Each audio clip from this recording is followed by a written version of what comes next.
Okay, hello everyone. Welcome. My name is Seeta Gangadharan. I am an assistant professor in the department and your host for today's webinar.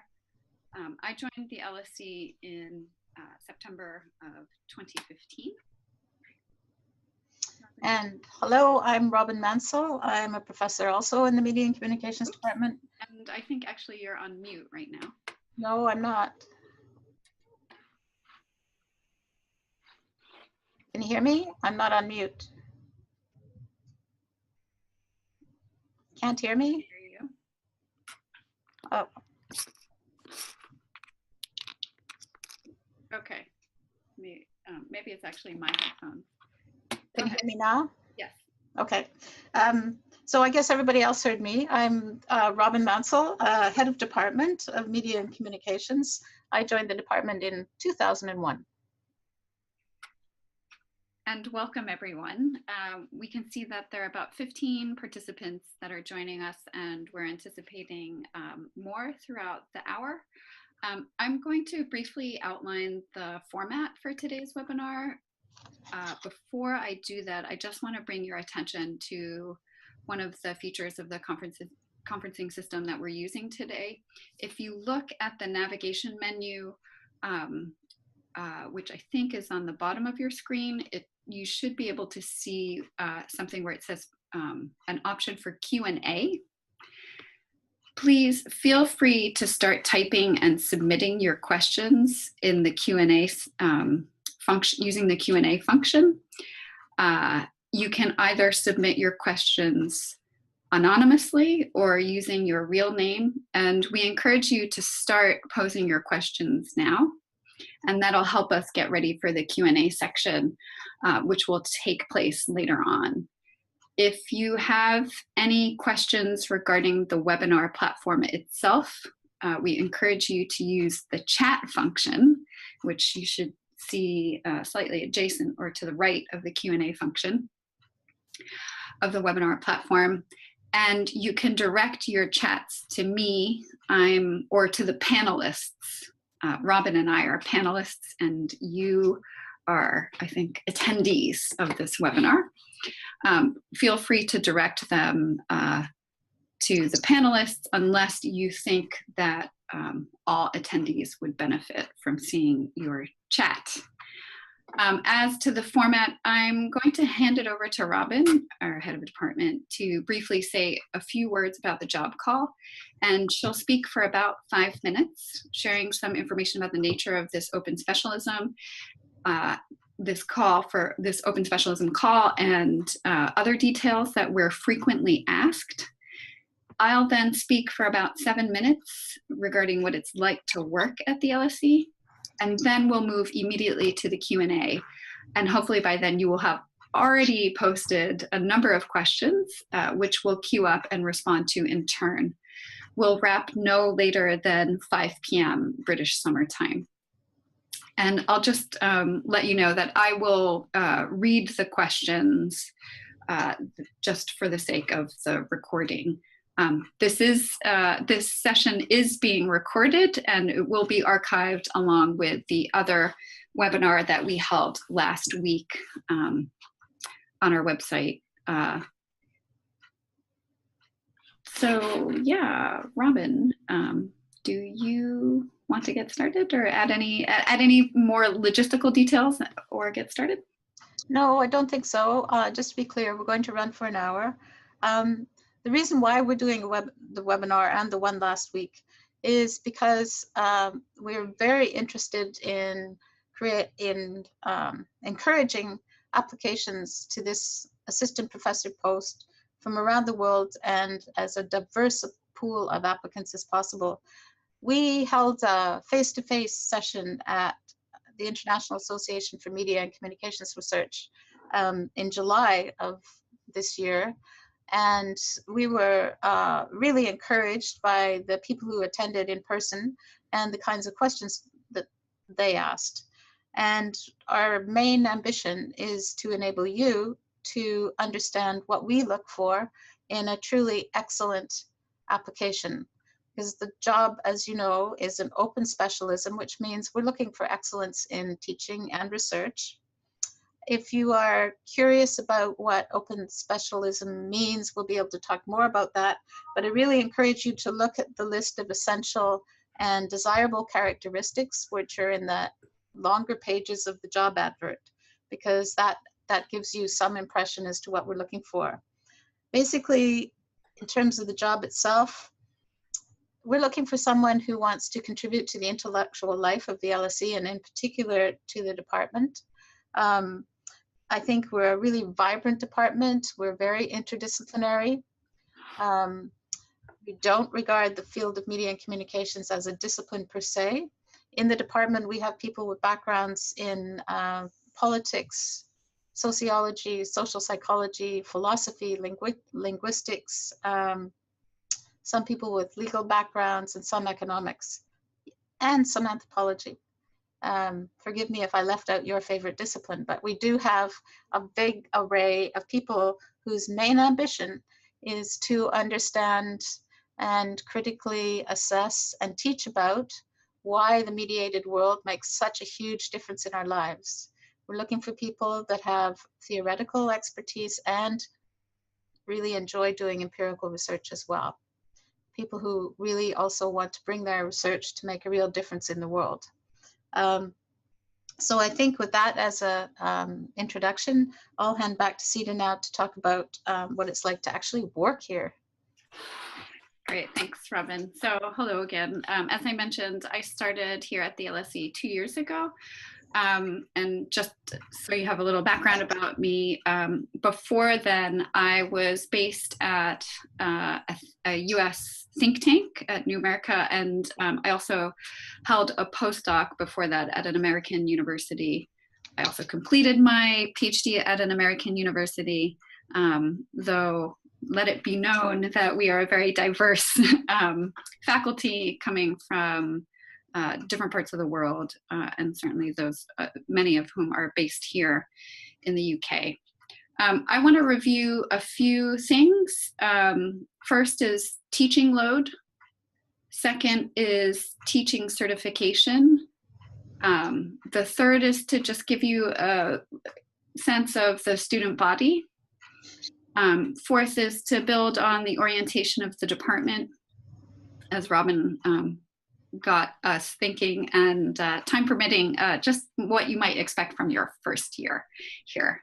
So first, unlike some places which calculate teaching loads in terms of the number of courses you will teach per semester, the LSE calculates teaching loads in terms of the number of contact hours or amount of face-to-face time you will have with students across the academic year. So before what's known as the major review is when you're up for promotion and tenure, you will teach about 80% of the full load. Sorry, you will teach a percentage of the full load, not the entire load, in your years before the major review. Your lectures, the seminars you lead, guest lecturing you do in other faculty members' courses, seminar teaching you do on other courses offered in the department. This is face-to-face time, and it's calculated across the 3 years, which comprise the academic year here. They're called Michaelmas or fall term, Lent or spring term, and summer term. Most people lecture in the Michaelmas and Lent terms, since summer terms are when exams take place. Additionally, you'll hold office hours and regular dissertation supervision sessions. If you teach on a course that has an exam, you will most likely offer a revision lecture in the summer term. But again, teaching takes place in Michaelmas and Lent term. And sorry, to just clarify, again, you'll be teaching a discounted percentage of the full load, and I believe the full load is 110 hours across the academic year. Second point around teaching certification, when you teach at a UK university, you are required to get a sort of teaching certification. It's called the Postgraduate Certificate in Higher Education, or the PG Cert. This certificate is portable to any postgrad institution in the UK. To receive the certification, you must enroll in a PG Cert course taught by LSE faculty here. The course lasts 1 year. Most people enroll their first year, and this allows you to develop, improve, and reflect upon pedagogical techniques, your teaching philosophy, and teaching excellence more broadly. And that is certainly something that we emphasize here at the university. And this course meets once a week in the Michaelmas and Lent terms. About the student body, our department is a postgraduate only department. We do not teach undergraduates. And this year we admitted 271 master's students and 12 new PhD students, which is a little higher than previous years. However, if you're interested, our rate of growth will stabilize over the next few years to come.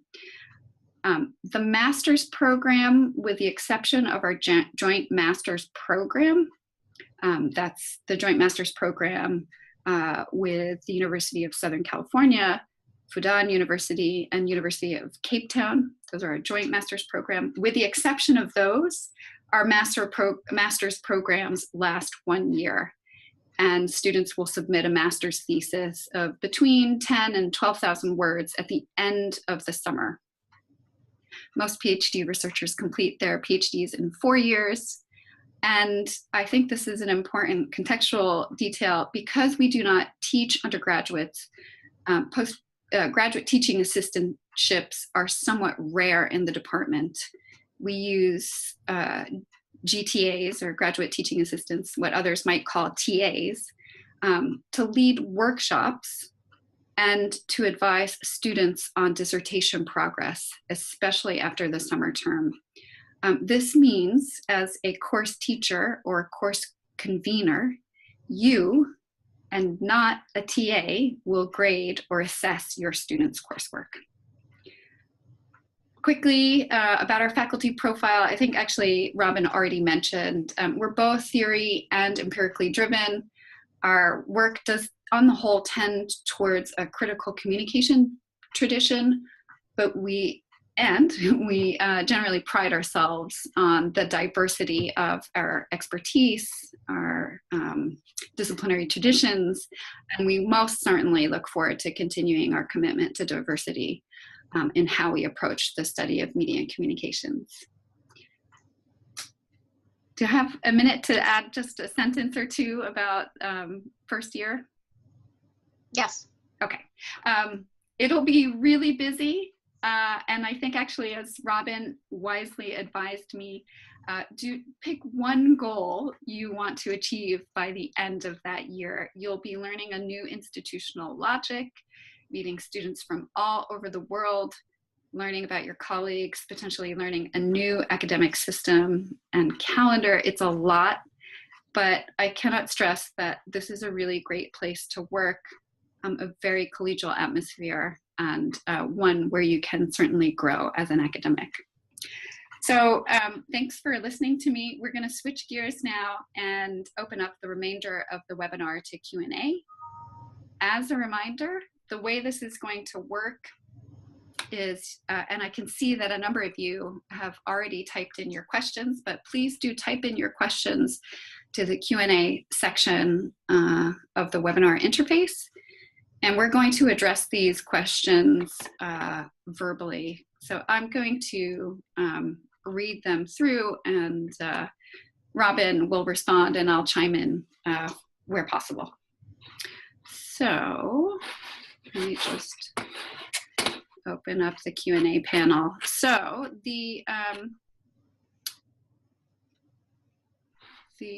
let's see, the first question that has come up is, I have a question about publication in the CV. I see that we are required to write the potential journal for our work in progress. Shall we also write out the journal name of our papers that are under revise and resubmit? Yes, is the answer. We want to see how you're developing, not only what you have already done. So if you indicate that you have a paper under revise or resubmit, or even a paper which is a working paper which you're hoping to convert into a journal paper at some point in the future, or a book chapter, we'd like to see the whole rounded picture of what you're up to. So yes. Great. So the next question is, how should we submit letters of recommendation? I believe that the instructions are at the website, and that the people who you invite to be your referees are asked to send them directly to an HR, human resources address. They do not send them directly to the department. And we only see them at a later stage when you are invited to ask your referees to send those letters. We take the references up after the long listing stage. So yeah, this is actually, so those of you that are coming from a North American context or places that model themselves after the North American context, your referees might not be asked to submit their letters until much later. So, and sometimes that turnaround can be quite quick. So you might want to just notify them now, for example, that the letter isn't required with the application package, but that they might be asked at a later stage. And so they might want to tee that up now, but you wouldn't need to include that in your application at this point, just the names of your referees. Yeah. Great. The next question is, what was exactly meant by writings in the application for the job? Okay. As part of the process, we have an internal departmental search committee, and we like to look at more than the CV. We look at the writings, your work. So if you're a very early career junior person who is, say, all but dissertation and hoping to submit very soon, you may not have too many published articles, but you might think, for example, of sending us a chapter of your thesis, of your dissertation, or you may be a little bit further along and have a couple of published articles. We ask for 3 writings, as we call them. We don't call them journal articles because, as I said, they might be a mix of writings that you send us. What they should do is give us the best picture of the kinds of things that you do research on that you can possibly give us. So if you give us a diverse set of writings, that's better than giving us papers or writings that are all on one thing, when actually you do more than one thing. Related, going back to the application process, is a covering letter 2.5 to 3 pages okay? For the UK academic system, it is important to address each of the person's specification bullet points, right? Right. How you organize that is really up to you. So some people will do quite a short letter and have an appendix where they systematically go through all of the essential and desirable characteristics and say something about them. Some people will put that all in a letter. So if you are actually putting it all in the main body of the letter, probably 2 to 3 pages is about right. If you're having an appendix, a couple of paragraphs at the beginning of the body of the letter saying, this is why I'm interested, very succinctly, and then the appendix will be just as good. You can use bullet points, but I would encourage you to use full sentences. Great, thanks. Next question is, could you please indeed say more about what a specialism is? Is it one's field of study, one's research interest, one's area of work? Great question. Yes, specialism is a bit of a fuzzy word, I have to admit. You might say that somebody who works within the media and communication field who specializes in film studies has a specialism, or somebody that specializes in the subfield of political communication, or media and communication for development, or policy, gender studies. I'm just thinking of all sorts of things that you might designate as specialisms. So most of you will know that the field of media and communications is a very diverse field. Its core that is that it's interested in the media and communications and mediated processes, but there are many people with many different specialisms. We have different specialisms in our department, partly indicated by the names of the teaching programs that we have, although that doesn't encompass all of the breadth of our faculty. The reason why we're saying it's an open specialism is because in order to look for research and teaching excellence wherever we find it, we have an open mind as to what the subfield or specialism of the person that we will appoint is going to be. We have not made a previous decision as to whether it will build on the strengths we already have or whether we're going to extend into a new area. And that will be a subject of debate once we basically rank all the applications we receive in terms of what we determine to be the research and teaching excellence. And then we will see what specialisms got captured in that ranking process. And then, believe me, we will have a very intense discussion about what specialism we're really going to emphasize. The next question was partly addressed in the penultimate answer. Should one's covering letter address all of the person specification, or can the covering letter be shorter, followed by a detailed response to the person specification? Yeah, I'm not sure there's too much more to say on that, because an appendix can be used, or the main body of the letter. The key to it is to present yourself in the best possible light. You don't have to repeat everything that's on your CV in terms of your experience, but you need to highlight the kinds of things that you think make you a good choice for someone who is going to grow into a leading internationally recognized researcher and a first-class teacher, and someone who has a real desire to contribute to teaching master students in London at the LSE. Next question, could you please talk a little about the structure of research in the department? Do scholars work in research centers? The website includes a section on projects. Are these groups that meet and work together often?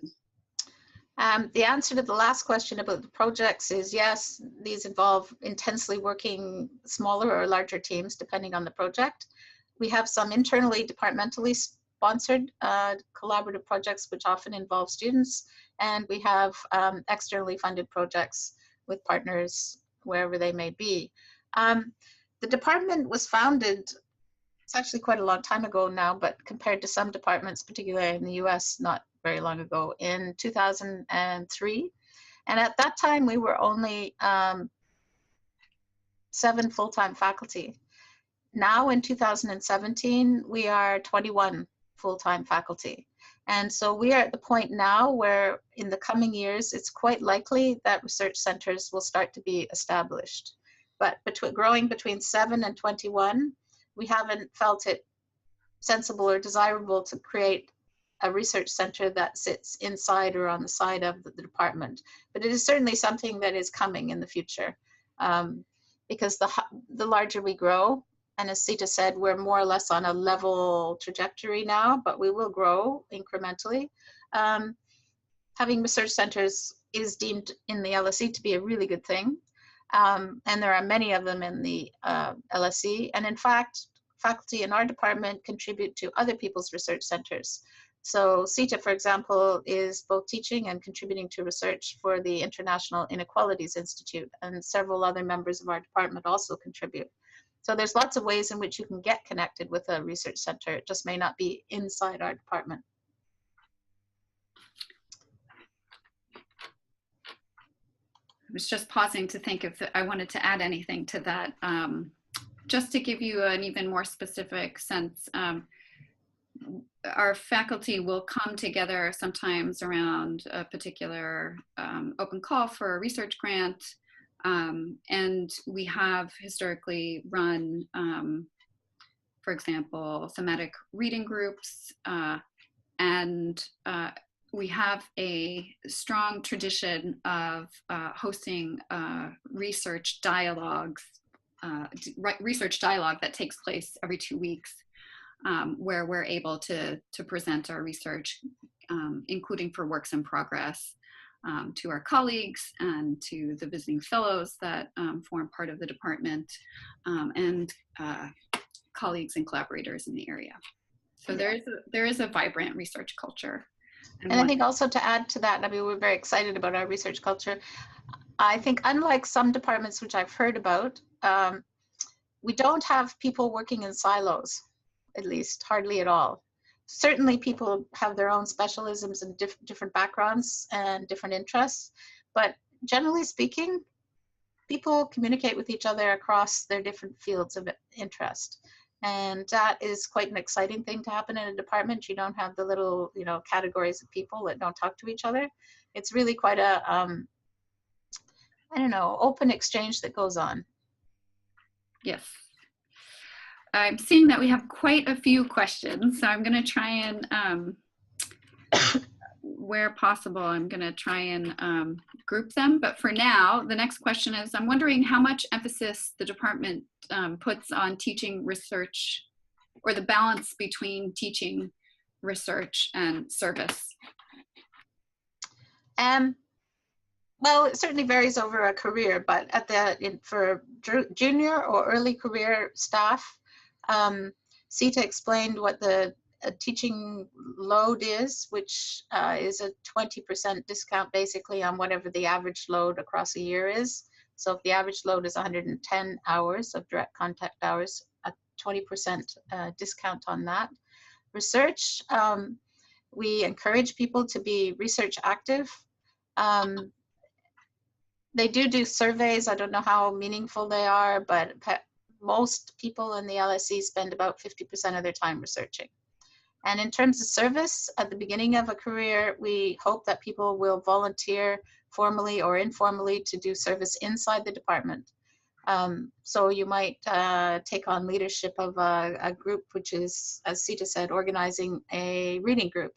Or you might, depending on how experienced you are, you might find yourself not only convening a course, but standing in and directing a program when somebody else goes on sabbatical. So there are service duties within the department, and then as you grow into the school, there are an endless stream of committees which you can volunteer to serve on, whether they're concerned with academic standards or teaching. There's lots and lots of things to do. Service, I think, in the American sense of service outside the university towards the community is encouraged. So if you are part researcher, part teacher, and part activist, this will be encouraged. Contributing to policy think tanks is encouraged. Liaising, if you're more interested in the private sector, with business leaders, etc., especially in the digital age, is encouraged. So all kinds of service, as long as you are there to do first class quality teaching and you are publishing, then the service kind of fits in around that. Thanks. Next question. What are the best qualities of the LSE, would you say, in terms of research support, mentoring, and environment? I can start, take a step. You go. And I will say that I have truly enjoyed coming into an environment that is as collegial as it is here. I came from a non-academic setting into an academic one, very different culture, very warm environment where it's so enjoyable to be around your colleagues and to have both scholarly conversations and casual conversations, be social with people, I think it's really a fantastic and nourishing environment. For teaching, I've found a tremendous amount of support. Actually, I found the PG cert course very helpful, and the Teaching and Learning Center here is great. And we have a mentoring system where we're paired with professors in the department, and you know, I have a lot to learn, and I have learned many things from my relationship with my various mentors. Just to add to that, every person who's on the staff has what's called a career development meeting every year, in addition to their ongoing mentoring with whomever is assigned to them. And it's about your whole career. It's not just about one element, research, teaching, or service. And that is meant to be supportive. In terms of research support, our research contracts division is very strong, and we have a dedicated person assigned to our department who supports the bidding process for external funding, as well as getting the contract in place, and soon also helping you if you need help with knowledge exchange or impact. I would say that no university is perfect. So I suppose by comparison with some US universities, the amount of funding available for example, going to conferences is equally distributed across the staff and comes from the school. And I believe it's up to, could be wrong, but I think it's £980 a year, which if you're trying to travel between continents is not a huge amount, but we also have internal sources of funding to support research. So we have a catalyst fund to bootstrap good ideas, to get people ready to bid externally for funds. I would say that money is not always the answer. And we do the best we can with reasonably limited resources, but everybody gets something if they can make a good case for it. And in that sense, we do see junior and early career people moving effectively from assistant professor forward to associate professor. So the career path is clear. The expectation is that you will move on, and in order to do that, you need support. I think actually that should ask, I think that will answer the next question that's about research funding offerings. Although I could say something about the end of the next question is, are you expected to mostly pursue your own funding? As a more junior member of the faculty, yes, if you come along and you actually have a track record of doing that, or you really want to do it and be the PI yourself. In the European context, there are European Research Council starter grants. Yes, we will support you in doing that, but we also support you in collaboration with others who have more experience. So you might become a co-PI, principal investigator, or you might actually become just a researcher working on a project which is led by a more senior member of faculty. So there are many different configurations. And at the beginning, if you can't yet go out and win project funding externally, for whatever reason, you will find that there are people who are willing to collaborate with you. We have, so that and the next question I think I've been dealt with. The question after is regarding the timeline for promotion and tenure. What's the timeline that leads to major review? So when you join, you have a maximum of 4 years to go through what we call interim review, which is effectively a fairly light touch review where we look at how you're doing. You have a maximum of 8 years to go through what we call major review with promotion to associate professor. The system is not like the US in the sense that if you're hired, you're not going to be in competition with anybody other than yourself. So the department doesn't hire 5 new assistant professors all thinking about tenure track and then have them compete at the end of a 7-year process. you will progress as you progress. And as if you publish and you're teaching well, you will be evaluated and be promoted. We don't have tenure in the United Kingdom, mostly because Mrs. Thatcher abolished it. But we have something that is just like tenure, which is permanent contract, we call it. And that happens at the end of the interim review is when that's confirmed, absolutely. And then at the end of the major review, you just carry on. So it's not like tenure or out at that stage. And that actually addresses all the way down the list. There was a question, what is the tenure path like at the LSE? I think. I guess I could add on the promotions pathway.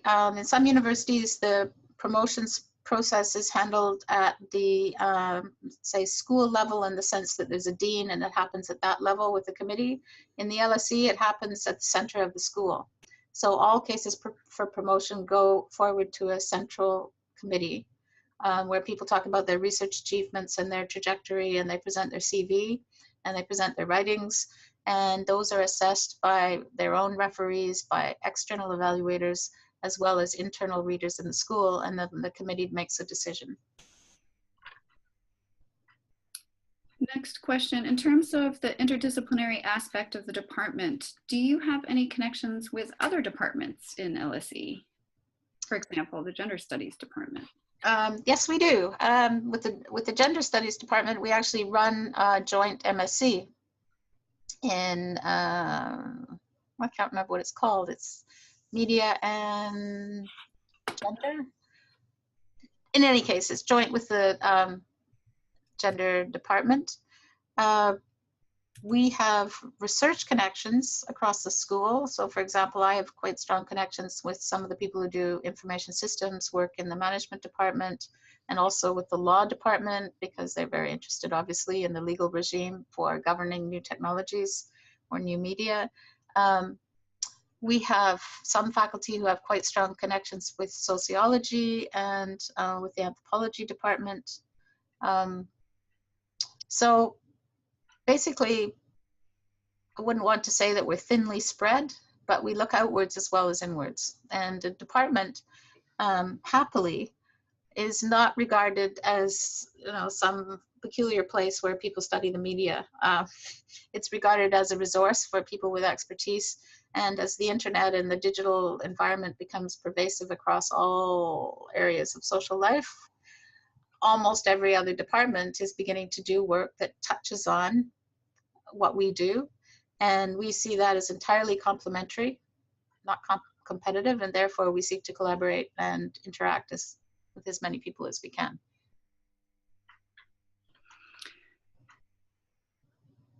Next question, I obtained an MA in Journalism Studies from the University of Wales, Cardiff in 1991. Do I still have to enroll for a postgraduate degree at LSE if accepted?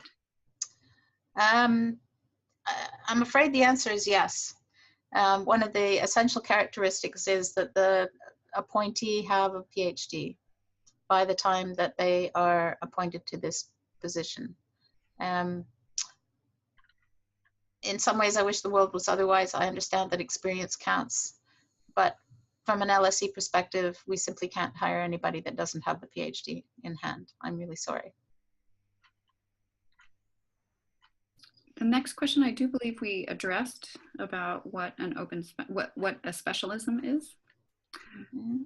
The next question after that is, I think we also addressed, should one's covering letter address all of this person's specification, or can the covering letter be shorter followed by a detailed response? Next question, will any preference be given to quote unquote soft qualitative / theoretical research profiles / programs compared to quote unquote hard quantitative profiles / programs, or vice versa?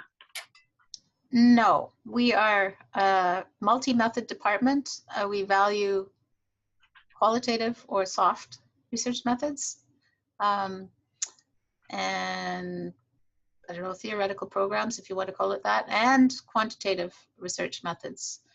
We don't expect every person to be able to do both. We like every person to be able to want to have a dialogue with people who do the vice versa part of it. But in terms of your own expertise, we value both. As I said, we're a multi-method department. It's quite extraordinary, but it is true. We really don't give preference to one over the other. I suppose it's worth saying that we also require all of our master's students to pass a basic statistics course, which of course they don't like very much a lot of the time, as well as to do qualitative methods training. So we do continue to view the need to have both in the department, and we won't give any preference to one over the other in this recruitment exercise.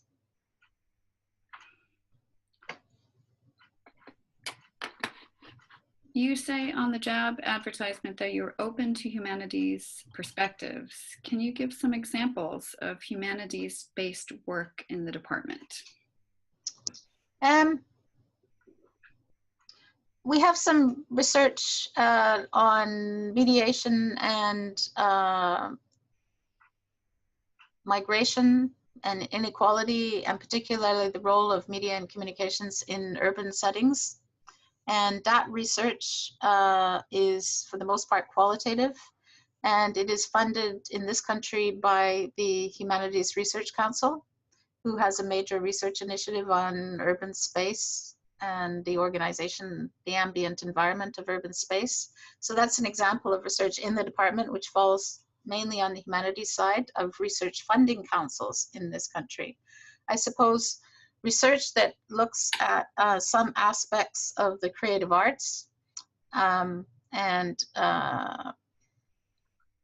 things that go on using digital technologies to create art is something which is not part of our department at the moment, but if it was, it would be something that would fall mainly on the humanities side, just because of the way the research councils are divided up again. I guess the basic decision point in one sense is that because the LSE is a social science university, there is a strong view that some variety of social science research methods should be used in the research that people do. So this takes us away from literary criticism, for example, only, because unless there's some empirical side to that as well. So the dividing line we would regard as blurred and positively blurred, but we would expect somebody to be able to teach and do research using some social science methods. Next question, if one has already submitted an application, is it possible to revise the submission based on the explanations you have just offered? I don't think so. As far as I know, no. I guess you could try. I don't know whether the Human Resources Department would permit a second application. I really don't know. But there is an inquiry email, I believe, yes, on the job advert. If you have any difficulties, you can always ask. I can see how we've discussed things that you might not have thought about previously, so you can ask. We have 12 questions and 17 minutes left. If I would like to develop what is meant by proven, quote, proven commitment to the advancement of critical reflexive theory and empirical research. Would you need us to present certificates, or would we establish our main research interests? Proven basically just means provide us with evidence, and evidence will be found in your CV, by us reading your writings, and by what you say about yourself. So proven is an English word basically meaning give us some evidence. No certificates. You just present yourself and that's the evidence. Next question, I saw on the job description that teaching undergraduate classes is part of the duties, but I cannot find a list of undergraduate classes currently taught in the department. Are those listed somewhere online? As I mentioned, we're a postgraduate only department, and I cannot recall having seen that teaching undergraduate classes is part of the duties, but we are most certainly a postgraduate only department. Well, I do see where you got that from. One of the desirable characteristics is experience in teaching media and communications at undergraduate and or postgraduate level. The reason why that's there is that we have not got a closed mind. If you have been a brilliant teacher at the undergraduate level and can demonstrate that, then we will look at your application, even though we only teach at the postgraduate level. We think that there are differences in the approach pedagogically to teaching undergraduates and postgraduates from our own experience. So if you only have experience having taught at the undergraduate level, you might want to reflect a little bit about what you think the differences are at teaching at the postgraduate level, and that would certainly influence us. It's also not the case that as we look into the future, that LSE will never have undergraduate teaching in the media and communications area. We don't now, but we think strategically about the future, and in the fullness of time, it may be that we expand into that area. I don't think it's likely in the next 2 or 3 years, but it's certainly possible. For the next question, I think we've addressed this in prior answers. A follow-up question about how the cover letter should address person specification. I tend to write the cover to tell about what my research is rather than phrase the letter in a way like giving answers to those person specifications. Is that okay? Well, it's okay, but remember the reader. We're going to get an awful lot of applications. And if you help us by structuring your answer, not necessarily using exactly the same headings, but in a way that actually does follow, then it'll be an awful lot easier for us to look at your application and make sense of it quickly so that we can decide what on earth we're going to do with it. Are we going to rank it very highly or middle or low? So if you wander around and are very discursive, then it will take us longer to read your letter. We'll still read it, but it's a good idea to use the structure that we give you. Could you please tell us more about teaching opportunities, specifically the balance of teaching courses, core courses, and developing new offerings in the position? It's been our tradition so far in the department to ask new appointees to develop their own research-led option course. You don't have to do it before you arrive, but during your first year, and depending on your experience, you will most likely to be asked to develop a new option course. And then you'll be responsible for teaching it and the seminars, and that will give you an opportunity to teach to your own expertise. We also have a range of courses which are taught to almost all students, and each program has one core course. And so most people contribute a lecture here and there to these team-taught courses, and often teach seminars across some of the team-taught courses. So you do kind of general teaching and specialist teaching, but so far here, we have never asked somebody who has no specialization in an area to go and teach another course about which they know nothing. So we wouldn't count you, if you know nothing about, say, advertising, we would never ask you to teach a course on advertising. I think that's the best answer I can give. Is the post open to academics who are already lecturers or assistant professors and already a few years into their careers? And if so, will they have to come in at entry level, or would it depend?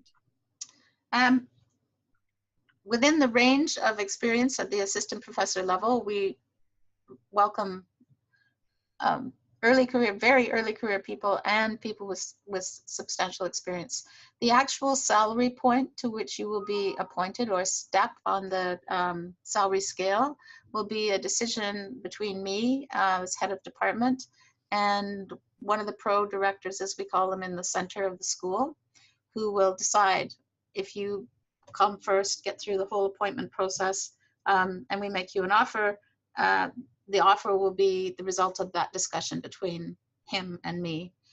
and that's how it happens. So no, you won't have to come in at the very bottom if you have a lot of experience.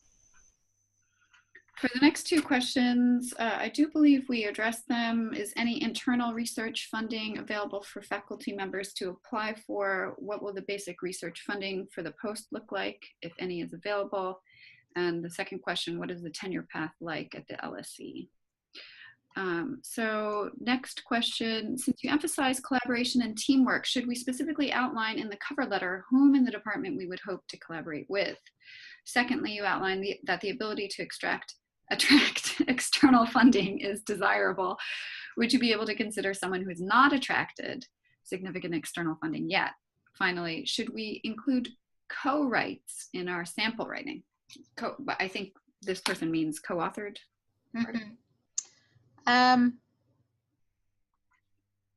Yes, it would be helpful if you have demonstrate that you've looked at our website, not just the research profiles of the faculty, which it would be interesting to know who you would like to collaborate with, but also the courses and which ones you think that you can best contribute to.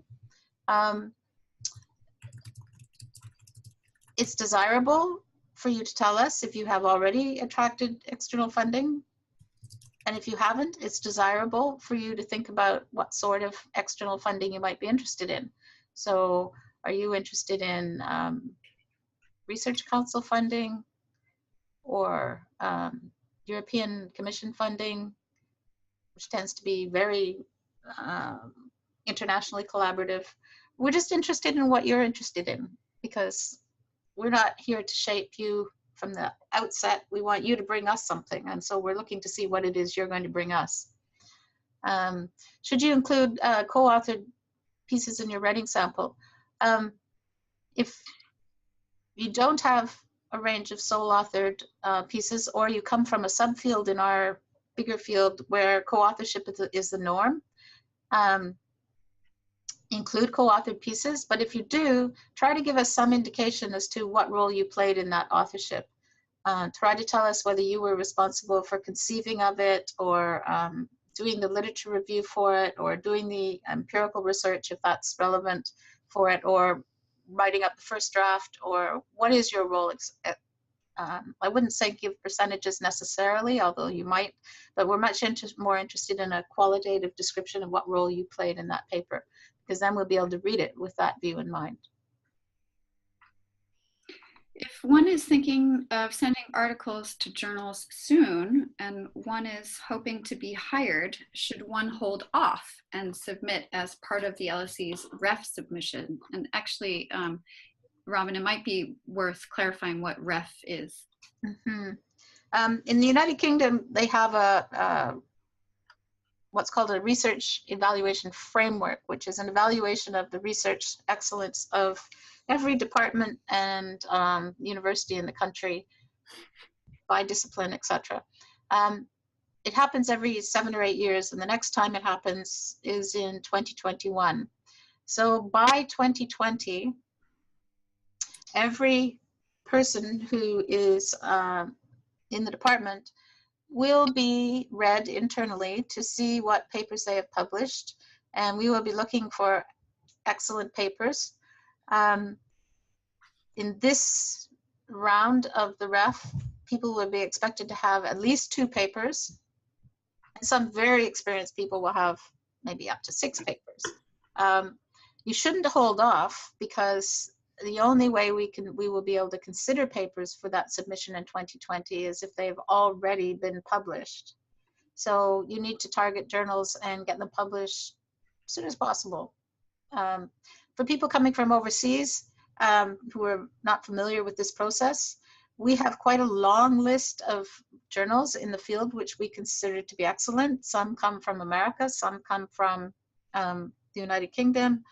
All are in the English language, but some come from other parts of the world, and we're trying to encourage recognition of regions of the world, such as the Global South, where journals are beginning to become stronger and stronger.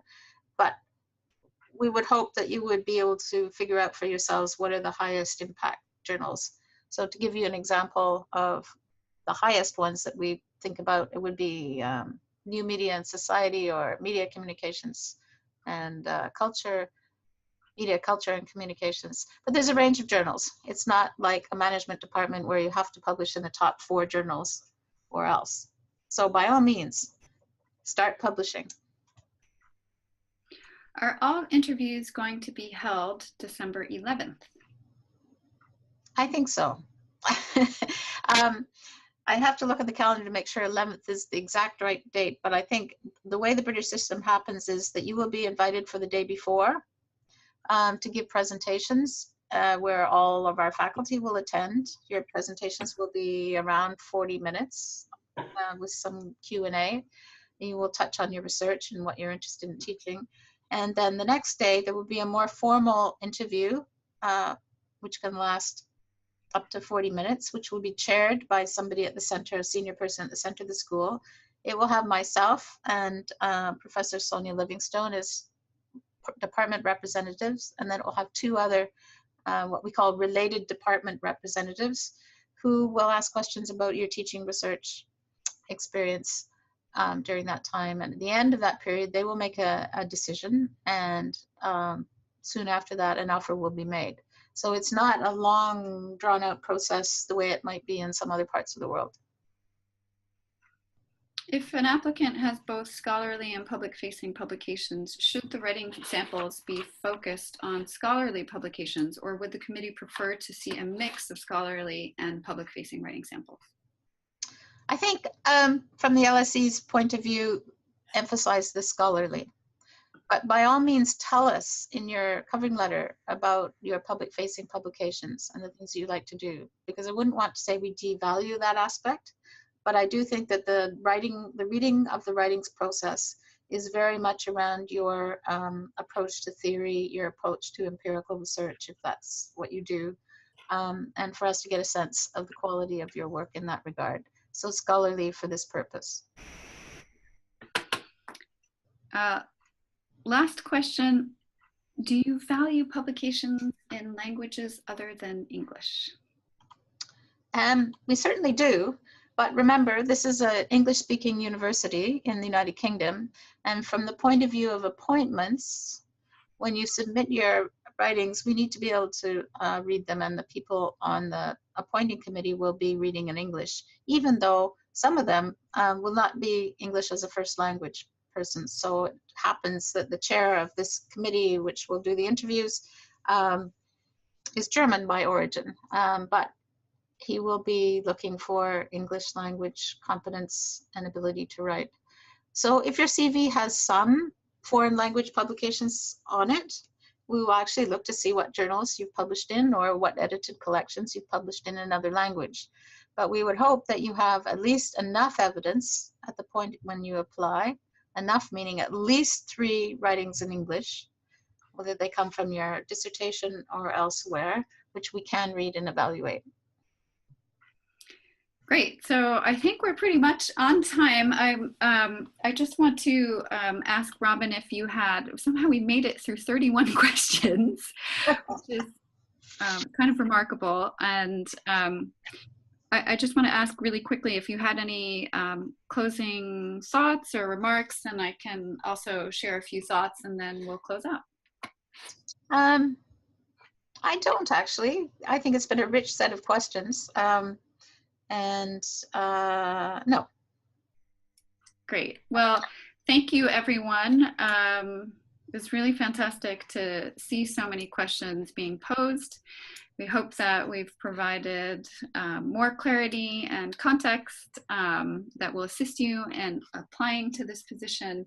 And like I said, we're really a dynamic and collegial place that values diversity, and we're very much looking forward to receiving your applications in the weeks ahead. So thanks so much. As I said earlier, we will endeavor to archive this webinar and the one from last week on our website, hopefully within the week. And yes, again, thanks so much, and good luck with the process. Thank you. Bye-bye.